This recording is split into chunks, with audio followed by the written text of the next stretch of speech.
Video का title और thumbnail देखने के बाद शायद जो सबसे पहला सवाल आपके मन में आया होगा वो ये कि ये रेप्टिलियंस क्या हैं। कई सारे लोगों का ये मानना है कि ये रेप्टिलियंस एलियंस की एक ऐसी नस्ल है, एक ऐसी स्पीशीज़ है जो कि दिखने में आधे इंसान और आधे छिपकली जैसे होते हैं, जो कि आज से हज़ारों साल पहले हमारे अर्थ यानी हमारी दुनिया पर आए थे और ये आज भी अंडरग्राउंड बंकर्स में छुपकर गवर्नमेंट्स, बैंक्स, एमएनसीज के ज़रिए हम इंसानों के ऊपर हुकूमत कर रहे हैं। ऐसा मैं नहीं मानता, ऐसा अमेरिका के 1 करोड़ 20 लाख लोग मानते हैं।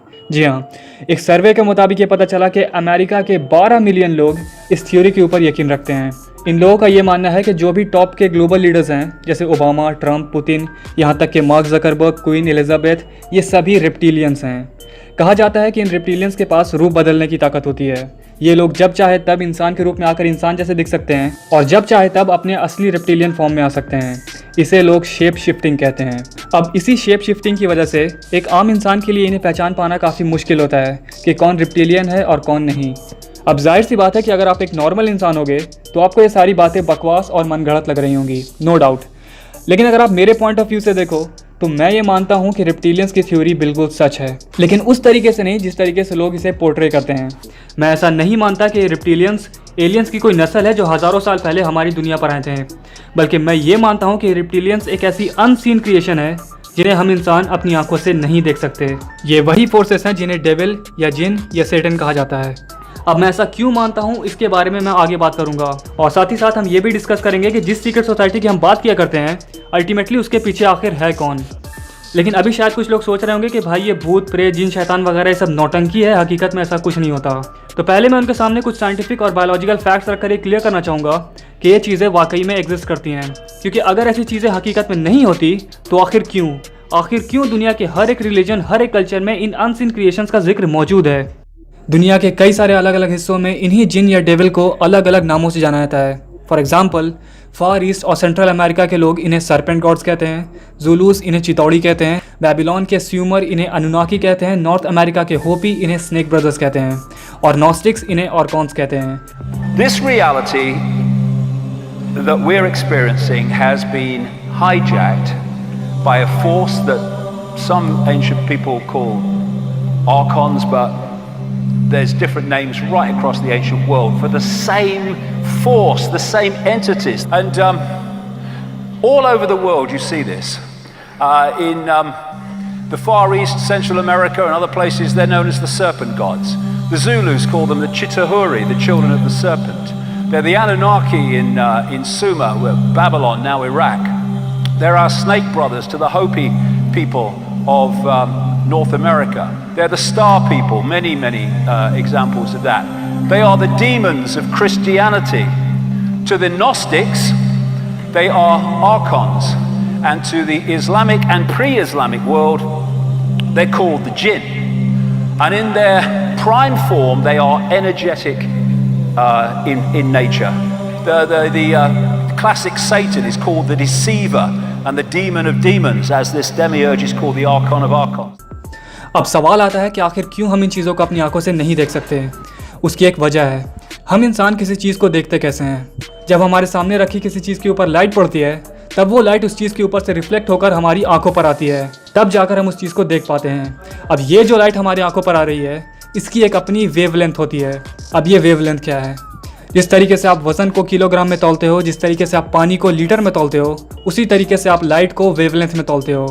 अभी इस वक्त आपके आसपास जितनी भी चीज़ें हैं उन सभी की अपनी अपनी एक अलग अलग वेवलेंथ होती है और हम इंसान सिर्फ उन्हीं चीज़ों को देख सकते हैं जिनकी वेवलेंथ 400 नैनोमीटर से लेकर 700 नैनोमीटर के बीच होती है। ये एक बायोलॉजिकल फैक्ट है, आप चाहें तो इसे चेक कर सकते हैं।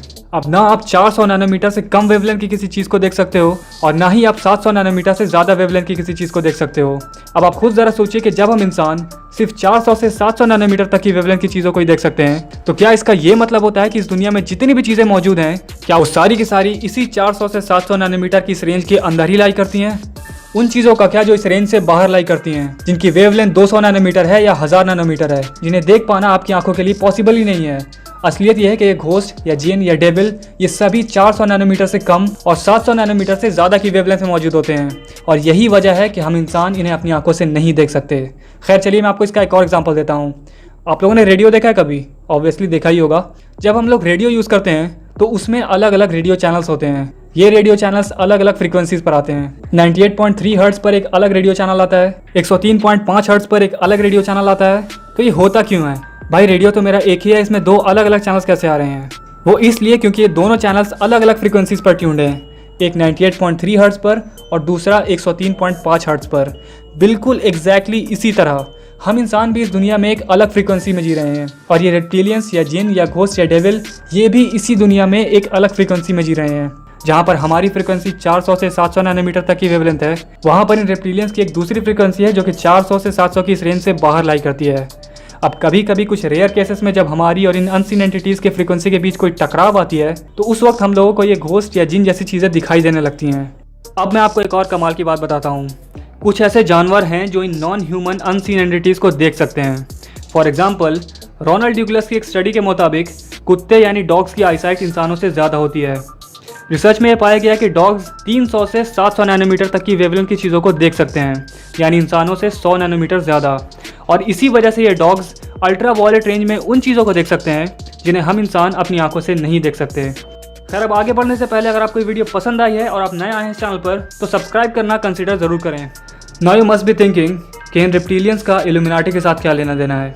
ये जानने के लिए पहले आपको ये जानना होगा कि जिस सीक्रेट सोसाइटी की हम बात किया करते हैं, उसके पूरे सिस्टम के पीछे आखिर है कौन। तो देखिए, इस सिस्टम में कई सारे लेवल्स हैं, जहाँ पर सबसे पहले ये पॉलिटिशियंस आते हैं। लेकिन क्या सारा कंट्रोल इनके हाथ में है? जी नहीं, ये सिर्फ इस सिस्टम के पपेट्स हैं। फिर चाहे वो अमेरिका के प्रेसिडेंट डोनाल्ड ट्रंप भी क्यों ना हो, ये वही करते हैं जो इनसे कहा जाता है। दूसरे लेवल पर ये मल्टीनेशनल कोऑपरेशंस आते हैं, जिसके अंदर सारी म्यूज़िक इंडस्ट्रीज़, मूवी इंडस्ट्रीज़, अलग अलग टेक कंपनीज जैसे गूगल, फेसबुक, माइक्रोसॉफ्ट, ये सभी आते हैं। लेकिन ये MNCs भी किसी और के कंट्रोल में है। अब अगर हम थोड़ा डीप लेवल में जाएं, तो वहाँ हमें रॉथस्चाइल्ड जैसे लोग मिलते हैं, जिनका कंट्रोल लगभग दुनिया के हर एक बैंकिंग सिस्टम के ऊपर है। लेकिन ये लोग भी अकेले इस सिस्टम को कंट्रोल नहीं कर रहे, कोई और भी है जो इनके साथ काम कर रहा है, जिसके लिए हमें इस सिस्टम के बॉटम लेवल पर जाना होगा। अब ये वो पॉइंट है जहाँ पर ये रेप्टिलियंस काम कर रहे हैं। अब चाहे कोई मेरी बात माने या ना माने, लेकिन सच्चाई यही है कि रॉथस्चाइल्ड फैमिली के लोग और कुछ रॉयल ब्लड लाइन्स के एलीट क्लास लोग इन्हीं रेप्टिलियंस यानी जिन और शैतान जैसी चीज़ों के साथ कांटेक्ट में रहते हैं। आप कहोगे कि भाई तुम्हें कैसे पता, तुम क्या इन लोगों से मिले हो कभी? मैं तो नहीं मिला, लेकिन जो लोग मिले हैं उनका रिकॉर्डेड स्टेटमेंट है मेरे पास। कई सारे लोग जिन्हें अलग अलग तरह के सीक्रेट ऑपरेशंस में ट्रॉमेटाइज किया जाता है, उनमें से कुछ लोगों ने इस बात का जिक्र किया है कि कैप्टिविटी के दौरान उन्हें इन्हीं डेमोनिक रेप्टिलियन एंटिटीज के जरिए टॉर्चर करवाया जाता था। Now in the Illuminati, the Rothschilds are not humans. They're not just the richest family in the world. They are gods in human bodies.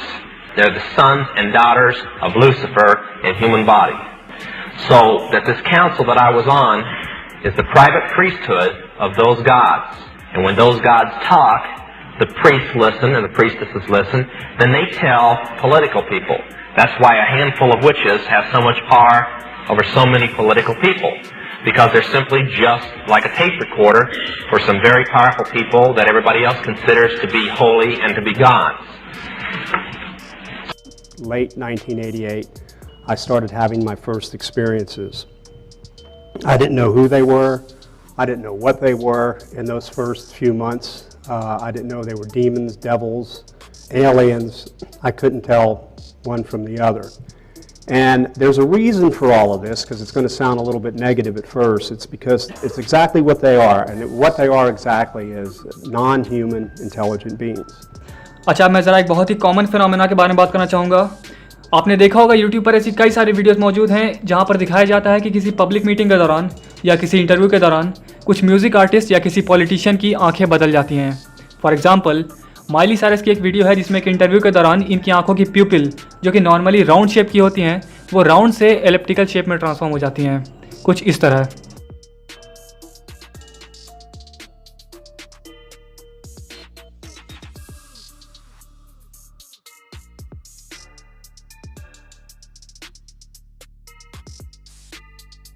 इसी तरीके से जस्टिन बीबर की भी एक वीडियो है जिसमें कैमरे पर उसकी आंखें अचानक से अजीब किस्म की दिखने लगती हैं, और जैसे ही ऐसा होता है तो अपनी आंखें छुपाने के लिए बंदा अपनी नज़रें कैमरे पर से हटा लेता है।